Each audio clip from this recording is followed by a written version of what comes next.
Matt Medved here for Billboard Dance. We've got Don Diablo in the building on his Future tour, promoting his new album, Future. How's it going, man? It's good to have you here. It's going well. Yeah, it's good to be here. We didn't sleep much, but we're still very excited, still alive, and it's going to be crazy tonight, Terminal 5. Terminal 5 tonight, right? Yes. It's going to be great. You know, tell us a little bit about the Future concept. You know, how it came together. You know, it seems like it's an overall concept that ties together both the tour and the album. You know, I think a lot of people know in the dance industry know me as, you know, one of the guys that kind of started the Future House movement.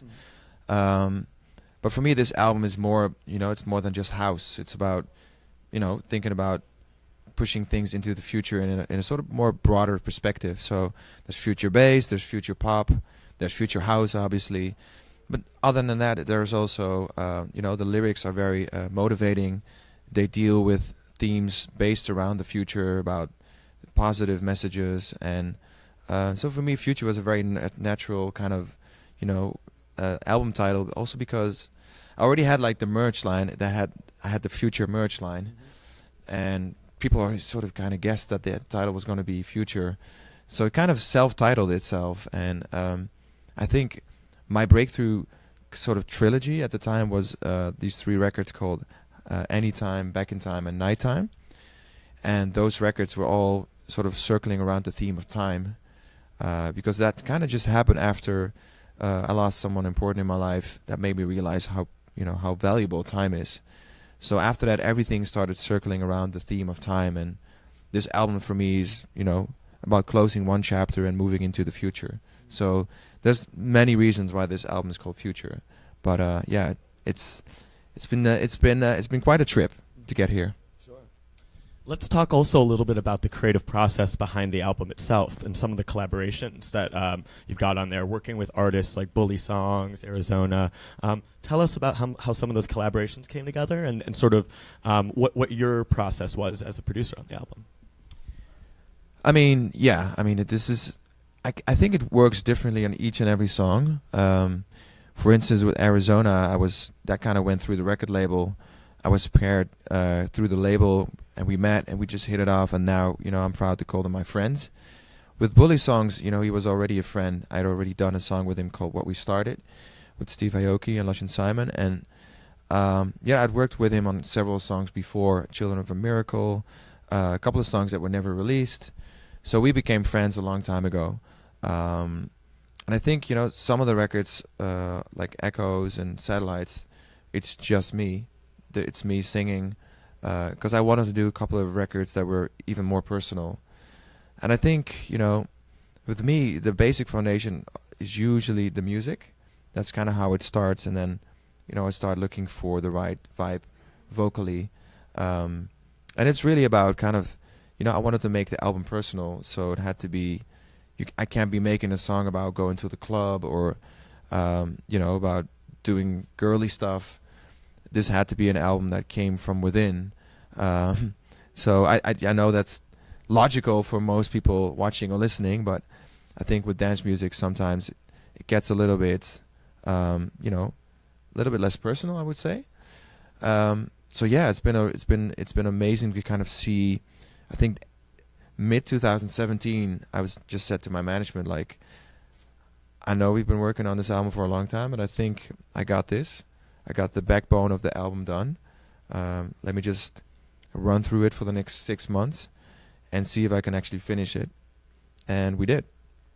But I never. It's been you know, a couple of years in the making. Some, like a record like Satellites, I wrote 6 years ago. And a record like Echoes was something I wrote for a film last year, but I made a special album version for it. So I think each and every song on the album has a different little story, but I think what they all have in common is that lyrically they all, you know, they all have a good message, and musically they all kind of have like these sort of futuristic production elements that kind of, you know, are my trademark sounds, and yeah, I think that's what ties it all together. Sure, that makes total sense. You know, when you are working on a project like this album, over such a long period of time, and you know it's such a big undertaking, especially in dance and electronic music, to put together an album. You know, especially because you know in dance music it's not like your typical album cycles of touring and in studio. You're constantly touring. How difficult was it to see this thing through to fruition, to completion, especially over such a long time period when you're being exposed to so many different sounds, different styles? You know, your inspirations might be changing up, and you're doing it against like this backdrop of constantly touring. It's probably been one of the biggest challenges in my life, to be honest. And you know, a lot of people say, why would you even do an album in this day and age? But when I dropped the album, I knew why I did the album, because I saw the reactions. People really wanted the body of work. I'd been putting out singles for such a long time, but this album really tells a story in itself. If you listen to it from the start to the finish, it's so much more than just a collection of singles. But obviously, that's something that lives inside of my head that has to go into the outside world, and that was incredibly challenging with the amount of time that I had, because you know, I also kind of, I produce and co-direct all my music videos, do all the artwork, I run the record label, I design the clothing line, do all the touring, I have a radio show, you know, I have to visit my mom every week to have dinner with her and cuddle it out and watch an episode of Walking Dead. Mm-hmm. So it's, all in all, it's been, you know, there's not been a lot of sleep, but I just said to myself for the next, you know, when I started this sort of journey, like, I'm going to sleep 3-4 hours max a night, and the rest of the day I'm just gonna kind of just blaze. And I told all my friends, I'm gonna be out for 2 years, and I love you all. There will be no, you know, no birthdays, you know, no fun stuff for a while, but you know, I'll be back when I finish the album. And now we're here, so it's, you know, it's funny, like it's such it's actually even more crazy now than it was before, because now we're touring, and now it's like all of these opportunities are flying in, and all of this inspiration for new records, and so it's, I don't know, it's like it's a non-stop train that's kind of been going in full speed, and sometimes it's hard to keep up. Absolutely, can empathize with that. Talking a little bit about touring, just as you mentioned, you're currently on, you know, the Future Tour, selling out shows across North America. Tell us a little bit about, you know, what the concept is with the tour, and what fans can expect, what you're kind of doing differently on this one. I mean, you said it right, because I remember I did a last tour, and you know, we just sold out Webster Hall on the night, which was like, whew. And now it's like we sold out Terminal 5 weeks in advance, which is like, you know, over 3,000 tickets. That's mind-blowing, you know, what has happened in just 1 year. And I think sometimes some people in the industry, you know, or certain promoters, they're a little bit behind, so they don't always have the understanding of what's been going on, at least in the last couple of years. So they come to me, you know, whether it was in Washington or Montreal, all these huge shows that we sold out. They're all like, wow, that was pretty crazy. Like, people waited in line for hours. They all have the merch, you know, they have tattoos on their arms, the body, the necks. They were kind of blown away by the whole movement. Whereas I've already, you know, I'm in the middle of it. So for me, this was a good way to show to America and North America, you know, what the movement is, what Hexagon stands for, what future means, what Don Diablo has built. And musically, I'm doing like, you know, normally it's when you get booked here, you do a festival, you play 1 hour. And now I play like 3-hour sets of just my own music, just my own remixes. And that's been so incredibly enlightening, I would say, because this is me. You know, this was a chance for me to really show myself and play all the music from the album, play some of the older Don Diablo records, kind of really take them on a trip. And you know, someone said, multiple people have said, like, this is not a DJ set, it's a show. You know, with the visuals. You know, I tell a story in between records. I go on the mic. You know, there's like the individuals. Everything is kind of emotionally paired in certain levels, and yeah, I would like to see it as more than just a DJ set. It's a show that you go to. That's why we went the hard ticket route. That's why we're doing stages and not clubs. And yeah, it's been the biggest thing I've done so far in North America. It's been exhausting. It's been the heaviest thing I've done because hard ticket touring is no joke. Because we travel around with roughly 16 people and trucks and equipment, and it's just an incredible challenge to get this done. And if all shows are sold out, then I break even. So it's been a very sort of emotional time, and at the same time very gratifying. But it's really hard to enjoy it in a way, like you do with a normal club show, because there's so much going on, and it's definitely been challenging. Yeah, it's a whole different beast touring that way. A lot of different moving parts, a lot more pressure as well. But as you said, I think it does also offer an opportunity for you to create a singular experience. Yeah, and I mean the great thing about it is that everything was sold out. I remember we brought merch, and we were like, I saw guys from Electric Family walking around. I was like, it's 9:00. What's going on? We're like, we sold out everything, all way before the doors open. It's like, that's incredible. It feels like it's the start of something really big here in America. And obviously Europe has already been a bit forward, I guess, compared to America. But I feel like this has really shown who I am, and it's brought things into the future. Speaking of the merch, that's a great segue into what I was going to ask about, which is I feel like fashion plays a big role in your artistic aesthetic, and you have like a very distinctive style, and I'd love to hear a bit more about what role that plays in sort of your artistry, and how you what your influences are there, and where you draw inspiration from. I mean, I'm a pretty simple guy. Like I just like it all starts with stuff that I can't find, or stuff that I can kind of put together, I would say. We were talking about the music videos before this. They asked me like where you produce your own music videos, but again, for me, it's about you always kind of have a clear vision of what you want, and when you can't find it, you have to make it yourself.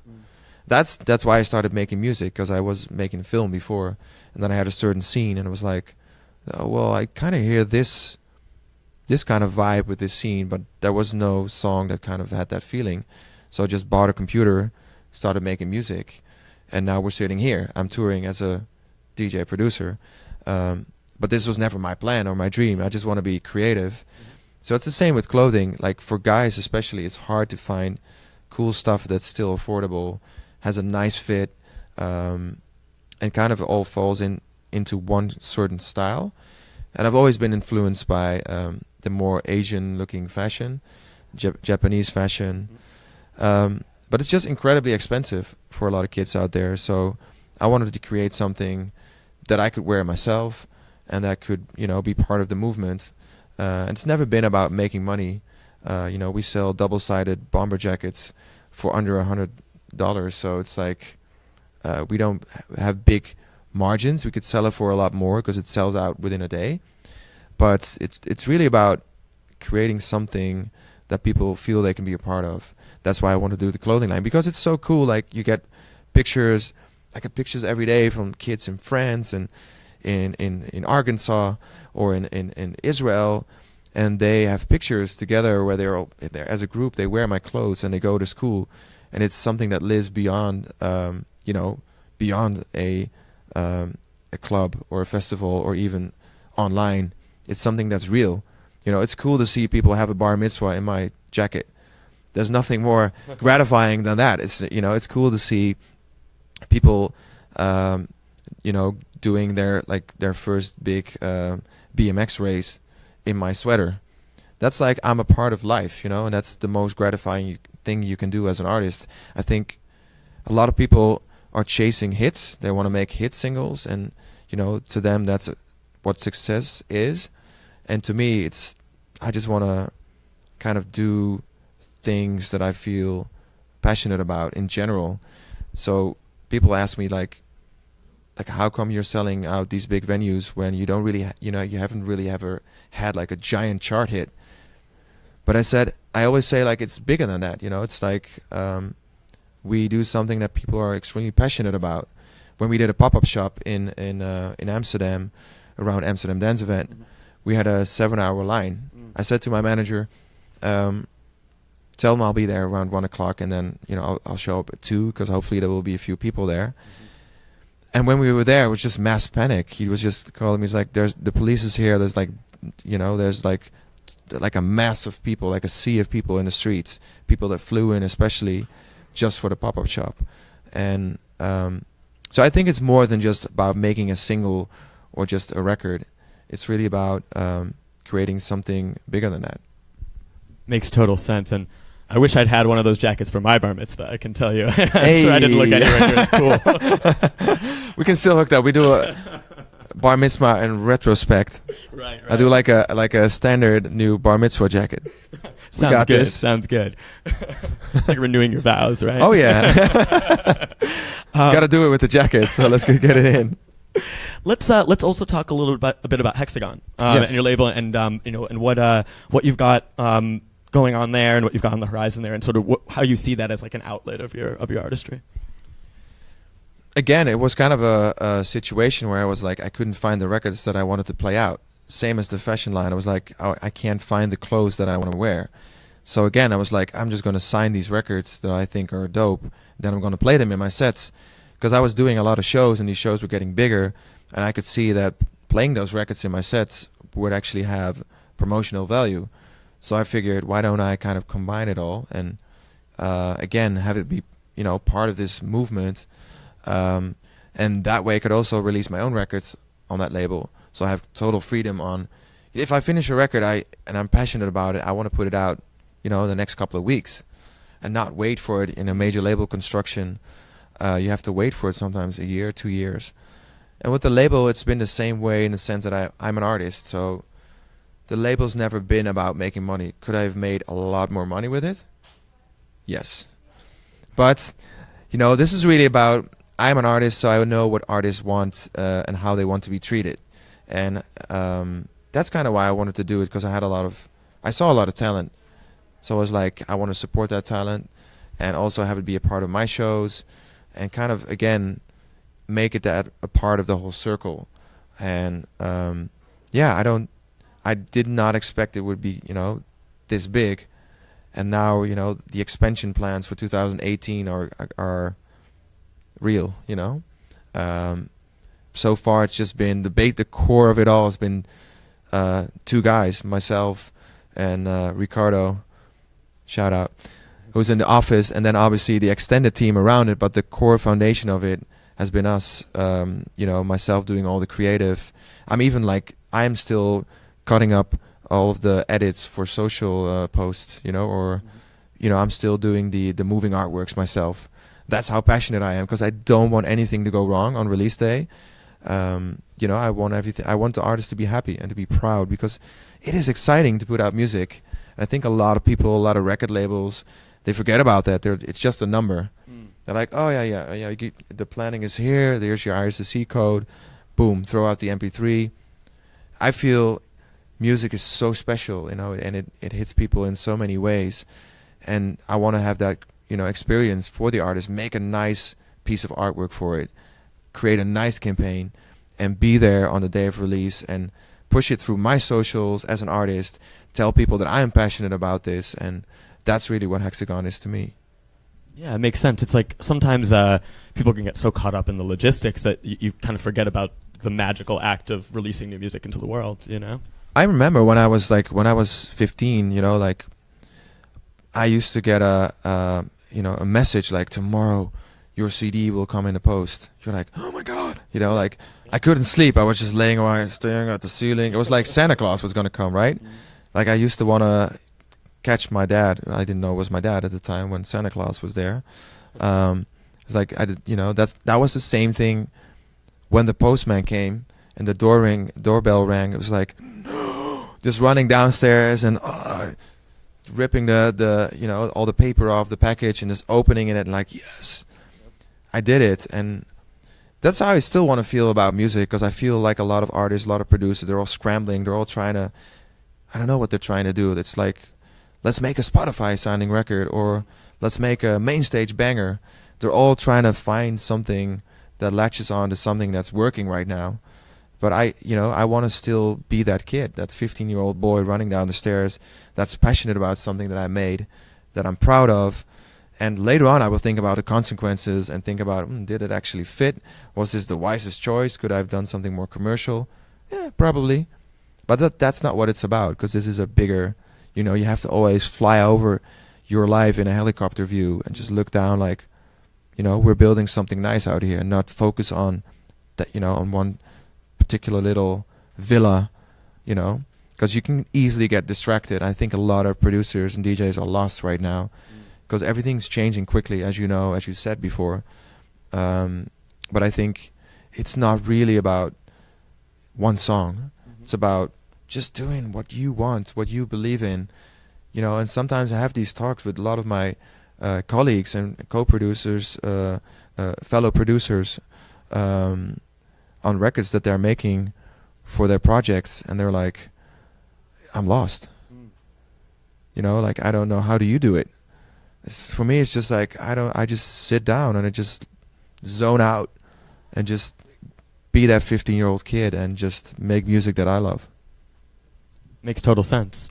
That's great, and I really agree with that. And I think, in the current climate we're in, there's so much noise. There's so many distractions, and sometimes it can be difficult to focus and stay true to sort of what your vision is for your artistry. Absolutely, yeah. On that note, I think we can open up to some fan questions, if that's okay. Yeah. Yes. We got always. some in, Claudia? Sure. On Periscope, Roxanne asks, what would you be doing if you weren't a DJ or involved in music? Good question. I think what I'm doing right now is a bit broader than that anyway. What was the lady's name, sorry? Roxanne. Because, I'd probably be making films. I love making music videos. Obviously, I love making clothes. I love making artworks. So it's, for me, it's always been more than just that. Producing music is just one little part of it. The other thing could be, like, I started off as a ghost producer, making records for other people. That's, which I still sometimes do occasionally. I think music will always be in my blood, and it's not really about success or anything. So I would still be making music even if I only sold one copy. But, there's so much to do out there in the world. I always used to think, when I started this, I always tried to destroy my career as hard as I could. Just spend all my money on, like, a grossly expensive music video, like, or just do stuff where I thought, like, nobody's gonna like this, and then boom, it exploded again. I was like, shit, people actually love this. So yeah, I never really wanted to make music, because this industry can get quite aggressive, and I'm a very emotional guy, so sometimes my soul gets crushed, and I want to run away from this. But now we are this far, I'm in this. But what keeps me sane is the fact that I can I can produce and co-direct music videos, that I can work on other projects, or I can work on film music, or make a nice jacket. I think that's what keeps me sane.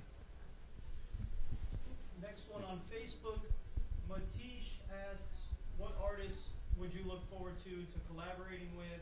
Also adds, he loves your music and to please come to Malaysia. Malaysia, that's what's up. It's my shit out there.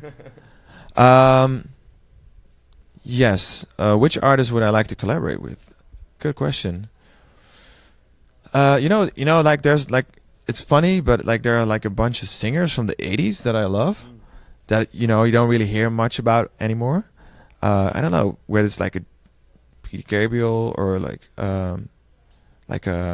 even like Phil Collins. Is that weird? Such a nice voice, like, yeah, it just, or even like, I grew up with like Tom Waits. My dad used to listen to that all the time. So that kind of reminds me of going back to who I was as a boy. On a production level, there's only, there's people like, obviously, like Flume and Daft Punk, and people that are way beyond what I do, that blow me away.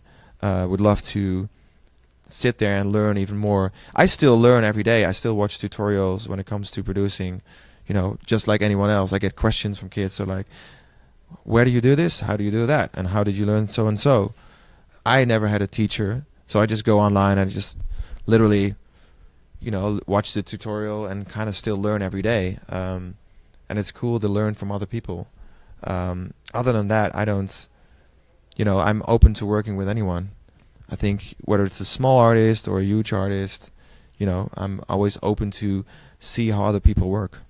Yeah, collaborations can be really cool in that way because you get to kind of see each other's workflow, and you get to see how each of, you can kind of pick up little bits that work for your own. Oh, yeah, I mean, my workflow is completely messed up, though. Like, I literally, like, when other producers, like, when we try to collab on something, it's like, what are you doing? I'm like, I open a lot of windows, I stack plugins. Yep. I'm quite hands-on, I don't use sends, I just kind of I just open another reverb, open another EQ. I just like to kind of flow, and I think sometimes that is not always the best choice for my CPU. But usually, even if I have 150 tracks, it's still working, even on a laptop. So it's funny to see, like, most people work more effective probably than I do. They have colors and everything's like nicely organized with sends, and mine is just a bloody mess. So it's the same thing when you don't know, it's scary. It's like, when you work with someone you don't know, when you go into the studio, you're like terrified. I remember I was living in London, and I had a little studio in my basement, and I had Angela Hunt coming by, and she just won the Grammy for Empire State of Mind. Huge writer, she's the biggest song of the year. Yep.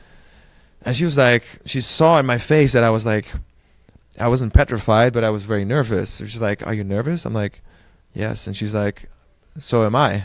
And we started laughing, because she said, you're probably going to expect that I'm going to write another Empire State of Mind, but I might never ever do that again. And I said, well, yeah, and I'm, the same. You might probably think that I'm going to, make something something like that for you right now. And we just laughed about it, and then we just wrote a super cool song, and we put it out, and that's what music should be about. It should be about having fun, not thinking too much about results, Yep. Fully agree with that. I think maybe one more question, one last one.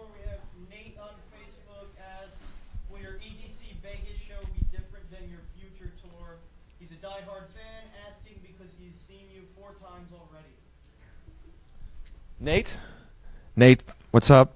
Thank you, firstly, for coming down to all those shows. Thank you to everyone coming down to any of my shows. Greatly appreciate it, especially on a festival when there are multiple stages. I always feel like super humbled when people are at my stage. I'm like, you could go somewhere else, but you're with me. And I always look at everyone in the crowd. I look at their faces, and it's just sort of a warm sort of glow coming over my whole entire body of just gratitude. Like, thank you so much for being here, I just want to jump into the crowd and rave out together with everyone. I just happen to be the guy pushing the button. When it comes to this tour, it's like, this tour is more personal. I get to play 3-hour sets. When you play at EDC Vegas, you play a 1-hour set to a slightly broader crowd, because there are a lot of people there that didn't come for me. They came for the guy that comes after me, or did they stay because of the guy that played before me. So, I still do my own thing always. I still play all of my own records. The only thing is I only have 1 hour, so I won't dig as deep to the left and to the right. I won't be playing a lot of my older records. I won't be playing a lot of the unreleased stuff, because there's a big live stream, and it will go into the world, and then people will be like, what's this? So yeah, it will be like a more condensed version of the Future Tour. So if you really want to see a real show that's more personal, then you have to come to one of the tour shows. If you want to see like a hype show that's going to be, super dope with like cool production and stuff, we'll see each other at EDC Vegas. Very cool. So do one more question, I think. One more? Let's do it. Can we? Yeah. We have time? Sure. This is fun. It's fun. Okay, we got Mike asking, Put you on the spot. I'm sorry. Mike, we got you. what software do you use for producing music? People always laugh when I talk about it, because I don't know why they laugh, because I use Cubase, but I think some people think that's old school, but actually it's not. It's super on point. Now, my Cubase people, I think a lot of people, they work with Logic or FL Studio, Fruity Loops. and a lot of people are working with Reason right now. For me, I started out with Cubase, and I went into Nuendo, which is also Steinberg, because I started doing more sort of sync stuff, making music for films and documentaries, and that was a little bit easier with Dolby and all that.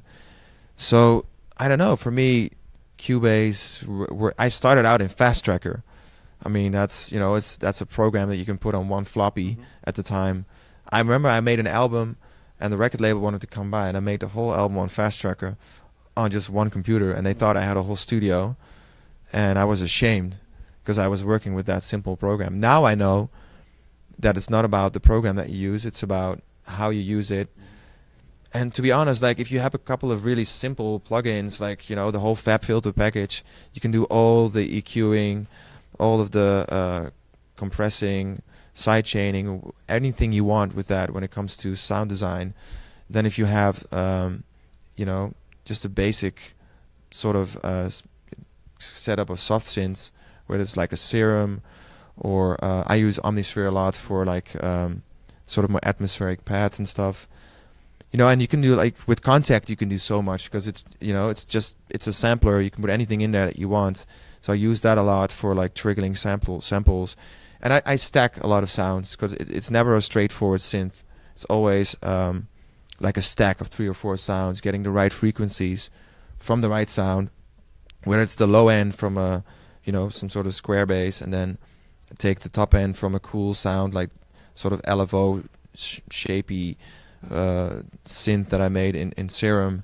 It's a combination of all of these sounds, and then if you add a little sample into it, that just gives it that grit. It makes it a little bit less clean. So yeah, it's you can do it with just one simple program. I don't think it really matters which program you use. It's what you put into it. I think the same thing. I think where it goes wrong with a lot of records is a lot of people have a lot of great instrumental ideas, and then the vocals is where it goes wrong. You know what I mean? So I think it's really about creating that one melody, and you don't have to think ahead about making the best vocal ever. It's great, obviously, but when it comes to playing tunes in the club, it's all about the melody. Yeah, it seems like sometimes people, like, the approach they take is with top lines is to just sort of like, they almost use it, they treat them almost like disposable, and they're just like, here, try this one, try that one, try this one, rather than kind of try to meld it to the melody of the song. That, and also, what does that top line say about you? Like as an artist, like it could be another female vocal, 100 BPM vocal chop on the drop, just some pads, building. It's like we already have a Chainsmokers, we already have a anything out there. There's already a Don Diablo. A lot of people send me a lot of records that sound like my records. I'm like, thank you, I guess. Like, awesome. But I want people to think forward and come up with new ideas. And obviously, it has to be applicable into the current market situation. If you make a super acid reggae, jazz, funk, soul record on 12 BPM of 29 minutes, it's probably going to be less adaptable right now, but it's really about trying to find just a little unique twist, and just kind of not listening too much about what's going on right now around you. So cool. Well, guys, be sure to check out Don Diablo on the future tour, coming to a city near you if you're in New York. It's done, man. It's done. It's sold out. It's done. We're going to Vegas tomorrow, so come by. We're going to be playing out there at Marquee, and that's my new residency out there. So if you live on the West Coast, look forward to seeing you guys more. Future tour is done. You can still fly to Europe. I'm doing a benefit tour. All the money goes to the Cancer Trust. So if you want to come out, it's going to be very special because I'm going to go a little bit back to the roots, smaller venues, 500 to 1,000 cap, and close to the people. Kind of it's called a Better Future Tour. It's really about creating awareness, what we're doing with money. So I wanted to create like a low ticket price for just 10 euros you can get in, because I know a lot of people don't have the money to spend and come to a show. So I really wanted to give everybody a fair shot to come and watch a show. And that little money that's being made, on the tickets, we're all donating it to a great cause, the Cancer Trust. That's great. Well, catch him in Europe on Better Future tour. EDC as well. Vegas, yeah, I'll EDC be there. Vegas So festival circuit. Thanks so much for coming in. Great to have you. thank you for having me.